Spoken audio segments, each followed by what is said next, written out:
2-3 महिन्यामध्ये पाकिस्तान सोबत पुन्हा युद्ध होईल. प्रकाश आंबेडकर यांनी हे मोठं विधान केलंय. विश्वगुरूच्या नादात मोदींनी भारताला मित्र ठेवला नाही असंही आंबेडकर यांनी म्हटलंय. ऑपरेशन सिंदूर युद्धाच्या वेळेस एक देश सुद्धा आपल्यासोबत उभा राहिला नाही.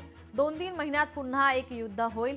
ते युद्ध सुद्धा पाकिस्तान सोबत होईल असं गंभीर विधान या ठिकाणी प्रकाश आंबेडकर यांनी केलं आहे. उल्हासनगर शहरात आयोजित सभेत ते बोलत होते. इतर देश जे आहेत ते भारताच्या विरोधात, या भारतीय जनतेच्या विरोधात नाही. हे जे विश्वगुरूचं नाटक चाललेला, अहमपणा जो चाललेला, माजोरी जी दाखवायला सुरुवात झालेली आहे,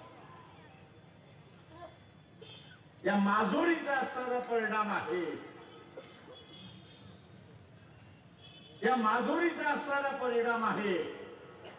यात मोदीला धडा शिकवता शिकवता ते भारतातल्या राहणाऱ्या माणसाला त्याचं झळ पोचावी लागते अशी असणारी परिस्थिती.